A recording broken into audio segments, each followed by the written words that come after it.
if you are interested in photography. Ideas that you can use. So, this is what I'm interested in. This is what I was talking to some of you about when you knew me once upon a time. So we'll start with this.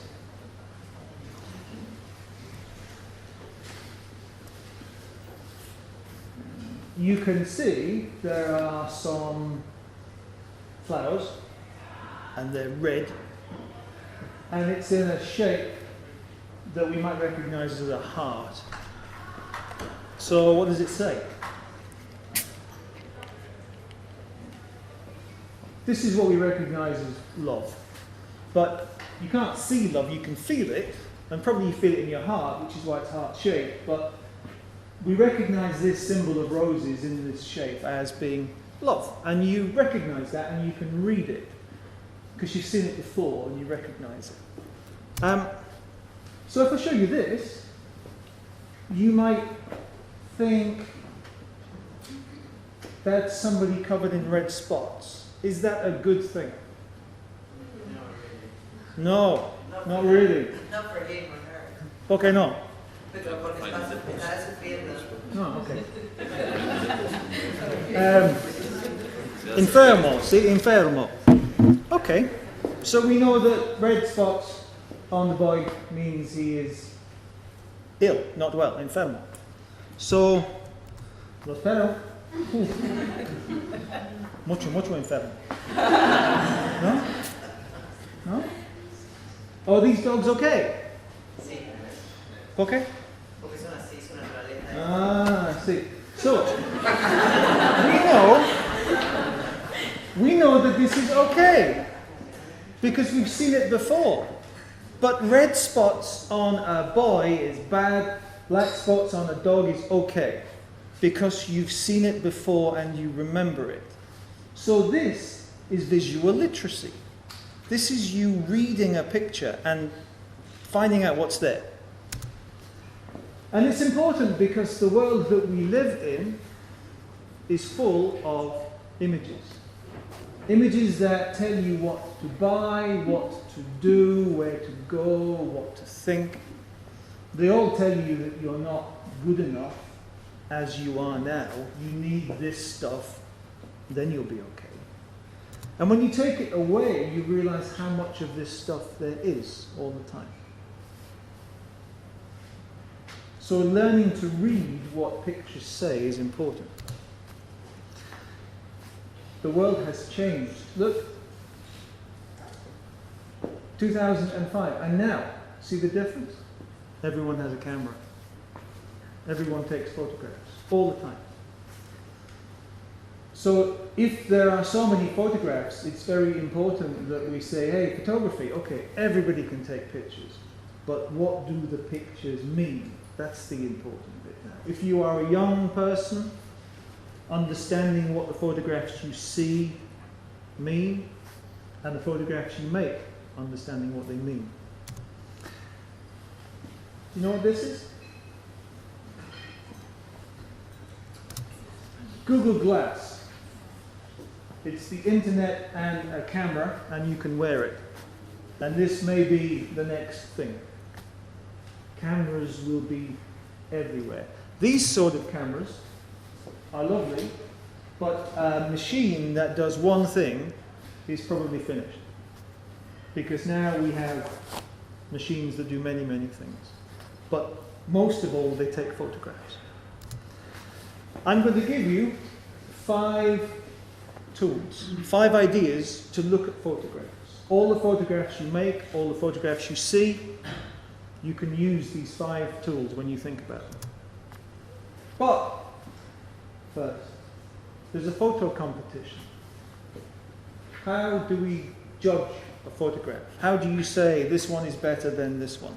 How do you do that? Do you just take some money? That's lovely, it's great. How do you judge it? Focus, color balance, contrast, composition.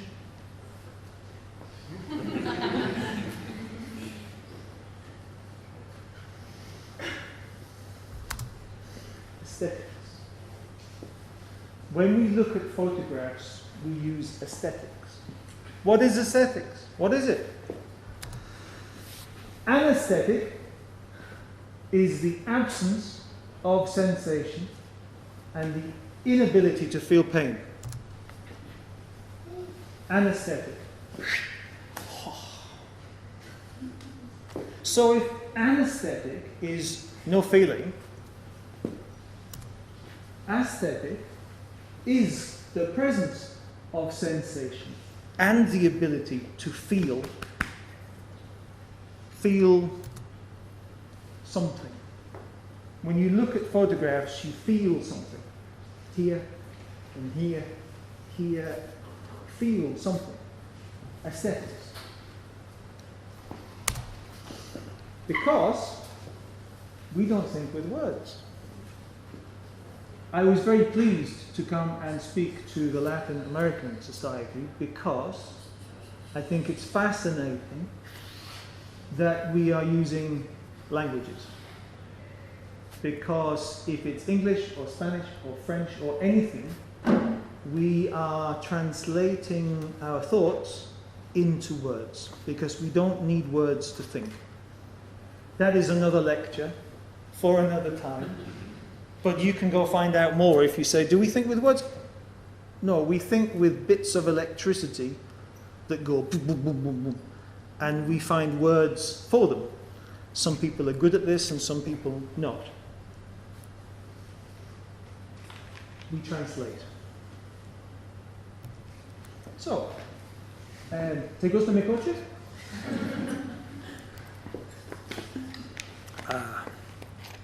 Ti amo mi coche. Bonito, guapo. ¿No? ¿Te gusta this one? Yeah? No? Do you like this one? Do you like this one? What's happening? There is a man, Immanuel Kant. He says aesthetic response is personal and it's individual. What he means is that everybody likes different things. Everyone likes different things. And if we find something beautiful or ugly, we should say, for me. For me, that's beautiful. Because everyone has their own taste. So this is important because for me, that is beautiful. That's great, you can say that. The Guggenheim is beautiful. No. Because I'm saying it's beautiful for everybody. For you it's beautiful, for you it's beautiful, for you, for everybody it's beautiful. I have to say, for me, the Guggenheim is beautiful, and then we are okay. Because all I can say is, for me. For me, it's beautiful, that's correct. That's great. You can say, for me, the Guggenheim is ugly. Because I'm from Barcelona.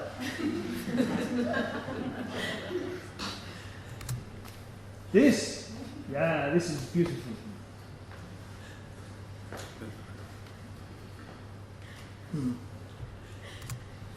So, pure aesthetic judgment. How much is our taste influenced by cultural identity? Guggenheim is in the Basque country. I'm from Catalonia. No. I'm from the north of England. We don't like Londoners. Cultural identity, life experience, education, all these things affect your taste. And so we are prejudiced. How much of what we see is prejudiced by what we already know? So when you see something, do you really see it? Or do you see what you have learned?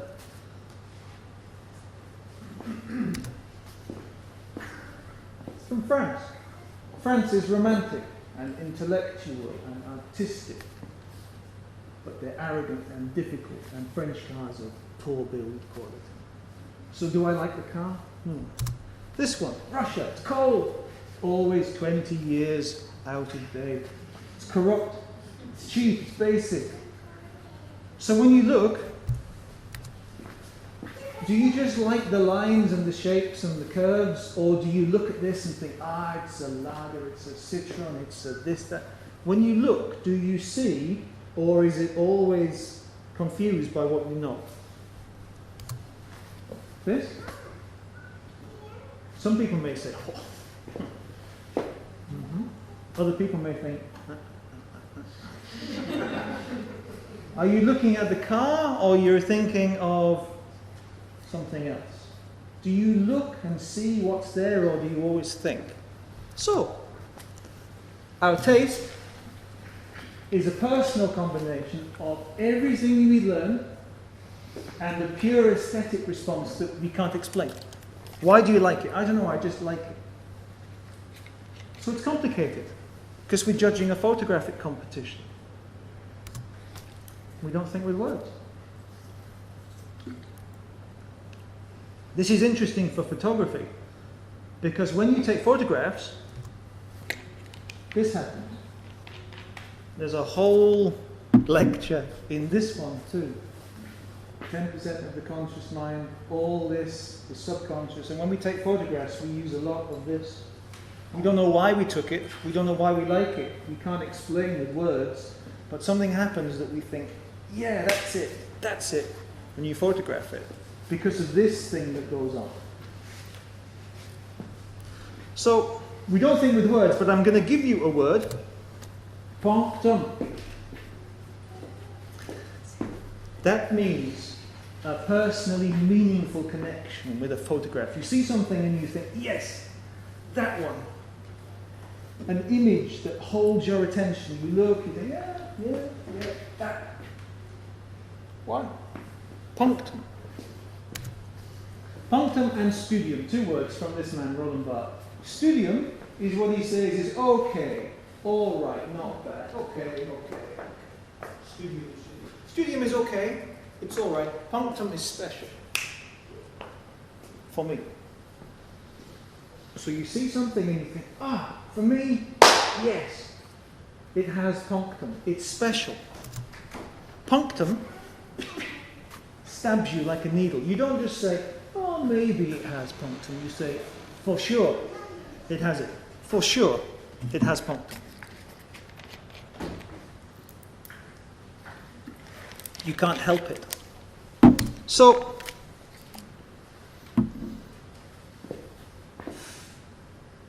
you see things, and because you can't use words to explain it, you just say, it has punctum for me. This picture has punctum for me. You may not know this picture. Some people may be tired of seeing this every time I speak.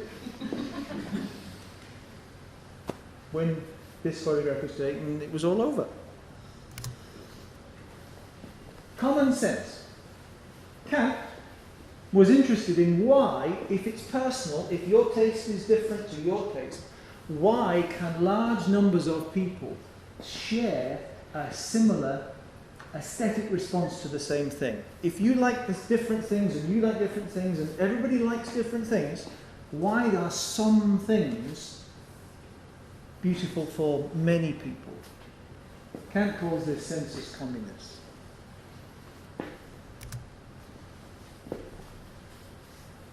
This is Rembrandt. Many people think this is a beautiful painting. This is the Fender Stratocaster. Many people think this is beautiful. You can say, for me, no. It's okay. But many people like this. Many people think this, Nekoche, no. Many people think this is beautiful. Maybe the most beautiful car they've ever seen. Many people think so. What do they like? Many people think this is beautiful. A man jumping over a puddle on a grey day. Huh? What? Why is that beautiful? So, the 5 critical tools we were talking about for looking at photographs. Number 1, the thing itself. A photograph can be a substitute for the real thing. A substitute. Many people take photographs of beautiful things, and the beautiful thing in the photograph is beautiful. Not the photograph, the thing is beautiful. So they go to places and they take a beautiful thing and they say it's a beautiful photograph. Well, it's a beautiful thing, but the photograph is just a click. The photograph is a substitute for things. You can't be there, but there it is. There's a photograph. It must have happened. The man must have jumped over the puddle in 1932, because there's a picture of it. These two people must have stood together for their picture. We can't see them now because they will be dead, but there is a photograph that proves that they were there. So the photograph stands in for the thing itself. Things that we see. There was a woman. There is a photograph. We can say there is the thing itself. And then it starts to twist a little bit. Because you can see things that are there, but not really. There is a man, but there is no man. But you see a man. So there's a photograph of something that isn't there. And then there are wonderful photographers that just do interesting things. The things that the person chooses to photograph can tell us a lot about that person. Photography will tell you lots and lots about the person who takes the pictures. If someone takes a picture like this, do you like that? Where is the rest of the giraffe?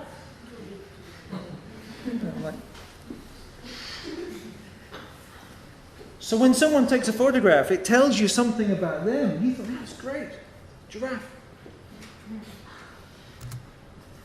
This one. Who thought this was good? Why is it red? Oh. Many, many pictures of the same thing tells you something about these people. This photograph tells you something about the person who took it. Maybe.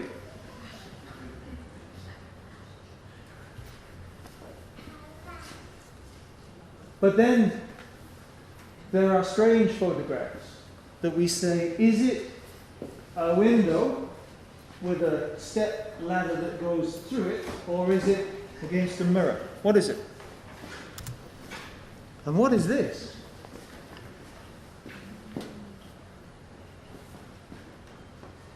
So the thing itself is not so simple. There is something in the photograph, but it might not always be what you think it is. So when you look at photographs, number one, what is the thing itself? What does it tell you about someone who bothered to take that picture? Number two, the frame. It includes and it excludes. What can you see? It's just like being at college. It's great.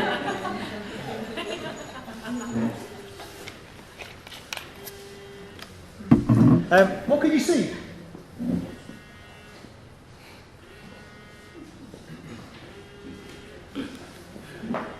Shall I answer it?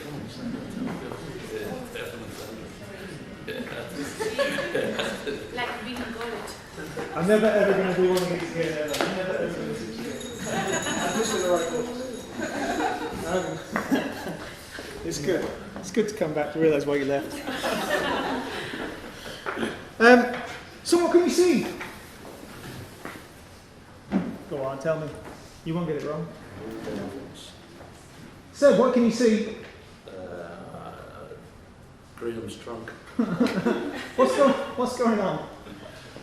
Trunk is being Trunk. fed. Yeah, so what's this? What's that? Animal. An elephant. How do you know it's an elephant? I've seen a wrinkly trunk. Seen one before. So from that, you can tell it's an elephant. And what's that? Hand of a human. Is it an old person or a young person or a... Young human. Right, so from a bit of a grey thing and a bit of an arm, you can see it's a young person and an elephant. But how much is missing of the elephant? Lots. A lot, right? And where are they? In the zoo. How do you know it's a zoo? Is there a Z and 2 zeros anyway? They go by the bars. So what? Bars? You've been to college? They've got bars. Unbreakable bars. So this is somebody feeding an elephant in a zoo. Would you agree? But how much information is there to show us the elephant and the person feeding it, which is a young person, and a zoo? How much do you need to see, to know it's a elephant? Not much. That's really interesting. Not much. So you can leave things out of photographs. The frame is important. Where is this? Where does that go? I was going to start Stairway to Heaven playing as a joke, but I didn't bother. This is interesting because the frame is very important. Scotland, where it's always snowing, and when you look really closely, there are free-range baby haggis running here. Families of baby haggis running here. But, Dave, you've got that picture, haven't you? Sent it to you. Right, I know, but it was on that email address that I left. Oh, well. Can I have it again? Look at this. This is in the lay-by for the road. But you want this to be in the middle of nowhere, but it's not. There's a road through the middle, and the photographer stopped and took the photograph. But because he left out some of these things, he can make it look different. Because the frame includes and excludes. And we can use it, photographers use it. See this? Amateur photographers, people who like photography, go to the zoo and take pictures like this. But this is a more interesting photograph. You might not think, oh, it's not very good, but his life isn't very good. This is pretending that it's okay. This is really what it's like. So amateurs take just the thing itself. When the frame can include more, which tells us more about the story. The frame creates relationships between things that don't have a relationship. In a school, the photographer said, Gordon,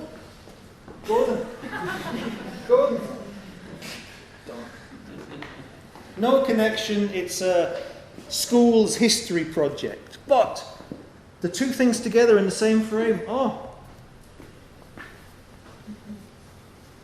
this girl may be dreaming about this glamorous woman. This man may be looking at this young girl. A bit like Hitchcock.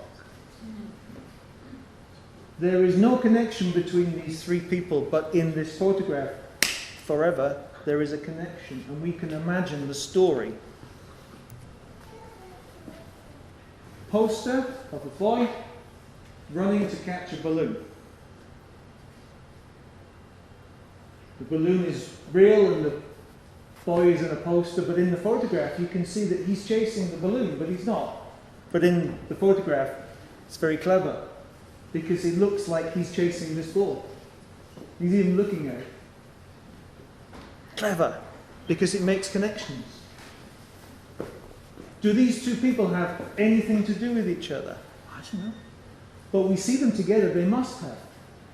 And then somebody over here. And these people here. Connections.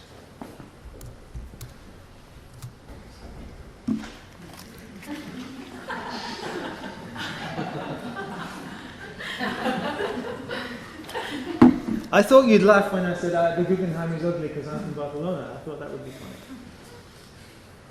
Okay. Where is he going? The frame doesn't show us where he's going or where he's been. The frame creates a mystery. You could photograph it this way, but we don't know where he's going. Where is he going? The frame includes and excludes. Jumping. Connected in the same photograph. Ah, clever. The detail. What can you see? Because the photograph is still. And we can look closely. You can get a good look at my saggy, limp, old cat. Because it jumps around and you can't see it. But in this photograph you can get a good look at it. There's always at least one person in the room who doesn't see what you're laughing at. That's the joke. To find out, what? Really ugly cat. The detail. Where's Wally? The detail. Lots of detail. Because it's still enough for you to look and notice what is too fast to see.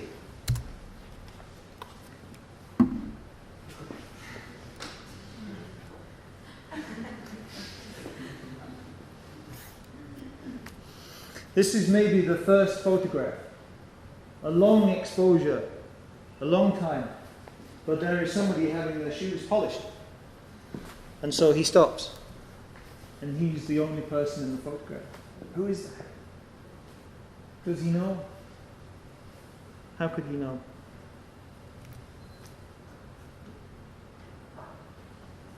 And this one, again, you start to see more and more things in it. The detail. The detail is just here, where his heel doesn't touch the water. It's just almost touched it, but it's not. It's perfect. It's beautiful. Tiny detail. If he splashed, it would be different. Too high, it's just perfect. For me. Pumpkin. And this? Boxers. He's a good boxer, he's a bad boxer.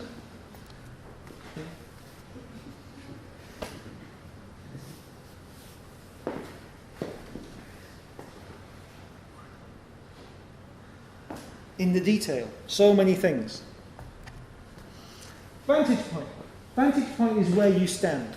Where do you take a picture from? Where is the photograph taken from? Many, many photographs are taken from about this height, from about this distance. But you can take photographs from many, many different places. And you can make photographs from nothing if you consider and think, where do I take the picture from?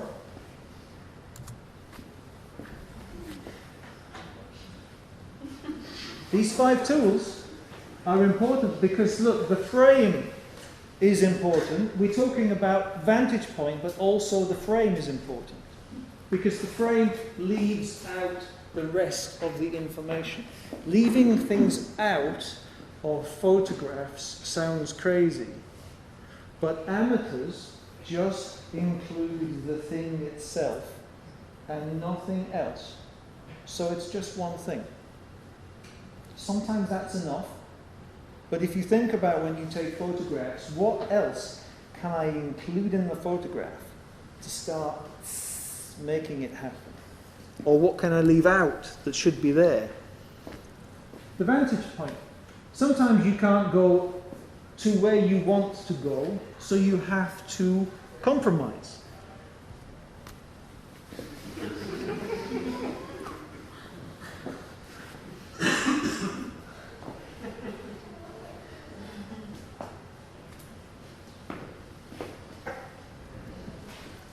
And this.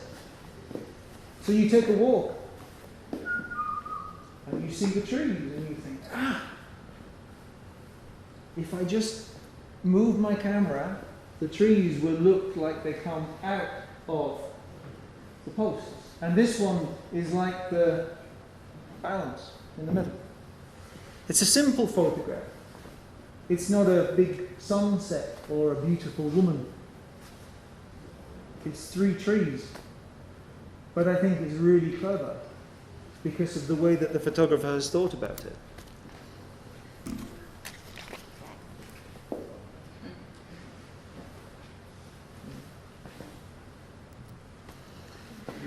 You might like this. This is great fun. Seaface.com. You go to the charity shop, you find the records. Records are big. You stand behind the record, you take a photograph.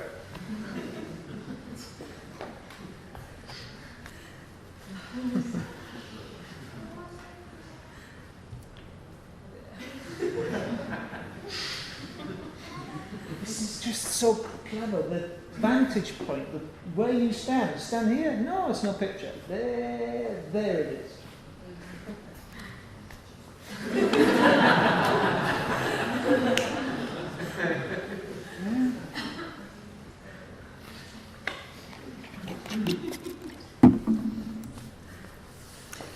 Is the vantage point from an insider or an outsider?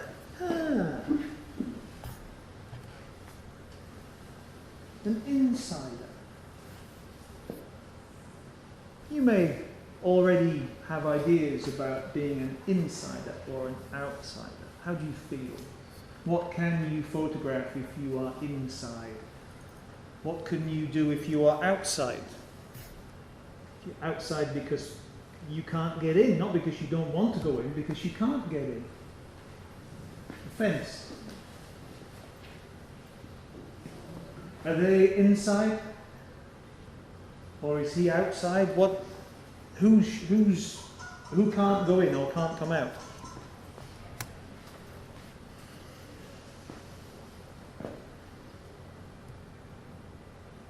Vantage point. What's interesting here is that the negative has this bit on it where it's wrong, it's a mistake, so it's a crop. If anybody knows anything about this guy, people say he didn't ever crop his pictures, he didn't change it, it was perfect and pure. No. It's a crop. What is this? What is that? Well, stuck his camera through the railings. And his camera had a lens here and a viewfinder there. So he stuck his camera through the lens, through the railing, these things, and he could see, but the lens taking the photograph had a railing in front of it. So he had to crop it. So he was an outsider because he couldn't get through the fence. So the world's greatest photograph is a mistake.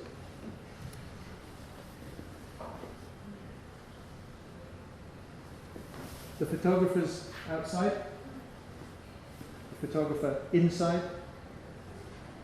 Kennedy, in the new media television age, clever photograph, clever man.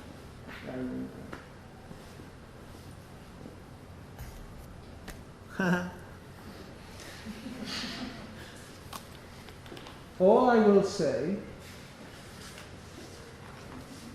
is that there were no independent photographers who went to take the pictures. These are NASA's pictures. And now, with the sort of visual literacy we have in 2013, people start to look and say, why does the sound stop there? And why is there a line there? And why is the mountain really, really flat? But it's an insider's photograph because no one else went. And insiders are very interesting. You may know this. This is Life magazine. Life is great. Life comes from America. The Vietnam War. Look, it's great. This was the picture that they wanted to show, but until the war finished, no one saw this one. Because people may have felt differently about the war if they'd seen this. And because we don't see enough of this, and we see too much of that, we live in a world now where people play things like this for fun. That's another lecture.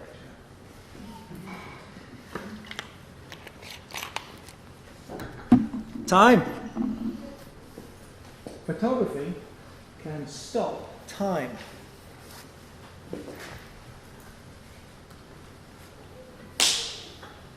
Stops time, and you can see what you would not be able to see, like the detail, because the camera stops things. Time can be the most important thing in the photograph. It's a man, it's a woman, they're getting married, but the wind blows and the camera stops the time, and stops the hand and the smile, everything. And it becomes a beautiful photograph because of the time that's involved. The time stops things. We see it, people running, people having fun.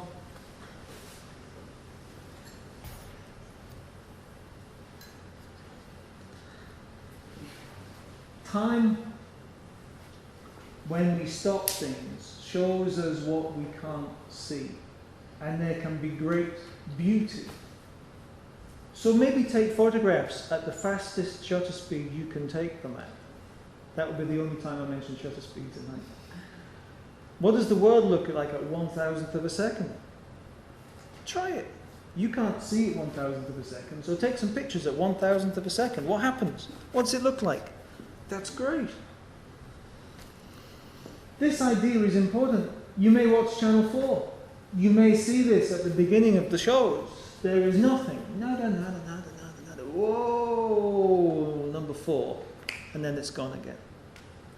It's the point where everything just comes together. And this is one of the important things in photography. Because now people start to create with things like Photoshop and start to put things in that aren't there afterwards. And all I'll say is the world is much more creative than you are. So learn to watch for great things and catch them. Some of you may know this. This is a beautiful, beautiful, for me, beautiful set of photographs. Every year these 4 girls have their picture taken by Nicholas Nixon. I sometimes say, who is the photographer married to? But not tonight. This is his wife. And these are her 3 sisters. And every year they agree to have their picture taken.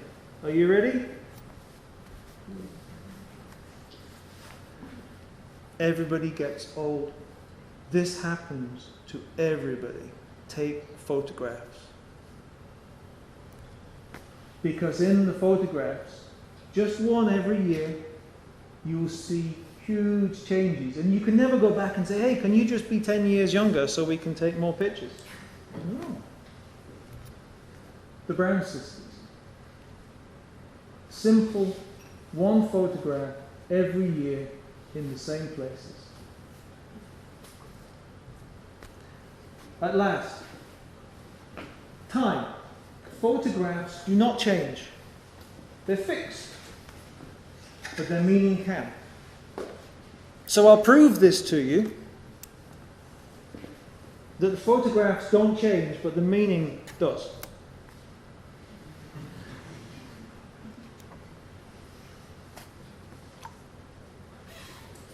There's another lecture in this called retroactive projection. It's about what you can see when you know what you're meant to see.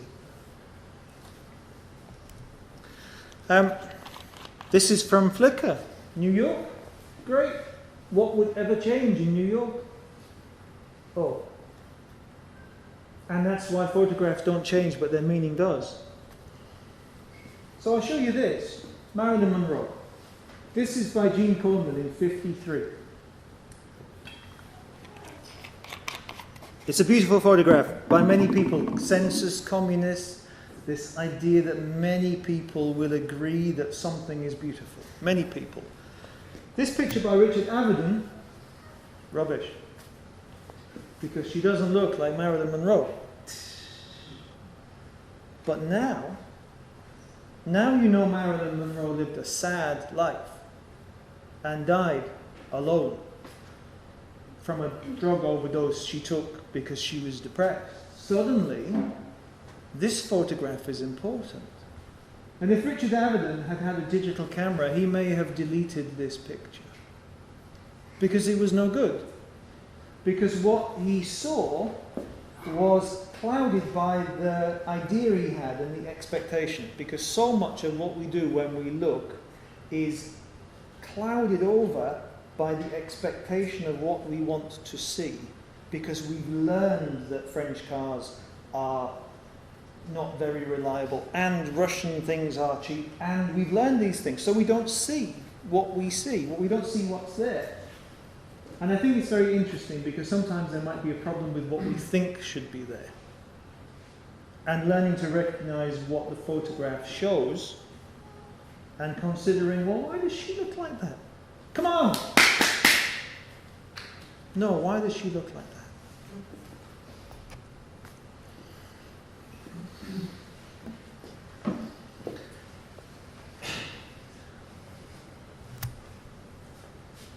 Google Earth. You can go find anything you want, and there it is. The spot with the engine sheds and the clock and the railings, as close as you can get. What I like is that there's a guy almost jumping, and I feel like sending them an email and saying, please, can you have someone just, please? Wouldn't it be great if Google Earth, if somebody made photographs happen again on all the spots where the original happened? Go here and just do a jump for me. Okay?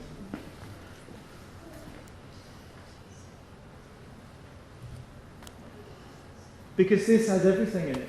This has the thing itself, it has the frame, it has the detail, it has the vantage point, it has time. And these are the 5 things that you can use in all the photographs that you come to look at. The thing itself, the frame, the detail, vantage point, time. And if you remember when I first started talking, I mentioned punctum, which is this word for not having the words, which is kind of nice. I love that. Why? It has punctum. It means something for me. Not a, oh, it's okay. It's a no, I have to have that. So I know you've all put in money together and you bought me one of these, and I'm delighted to be able to take it home tonight. I can't wait for it. Thank you, Francisco. This is going to be great. If you're interested, this comes from a book called The Photographer's Eye, written by John Tchaikovsky, who led the photography department at the Museum of Modern Art in New York. And if you're interested, you can find more. So, I have one last thing to show you, which I say that you will only see this for the first time once. Because once you've seen it, there's no fun in it really. Well, there is a lot of fun in it, but you'll know what's happening. So for the people who've never seen this before, I hope you enjoy this. I genuinely believe photography is about imagination. It's not about equipment. Equipment is the way that we can measure ourselves against one another. And that isn't, for me, a very satisfactory way to look at something and say, do I own more things than you? I must be better than you. This is very simple and very beautiful, and you'll only see it for the first time once. Here we go. What on earth is this, you might say?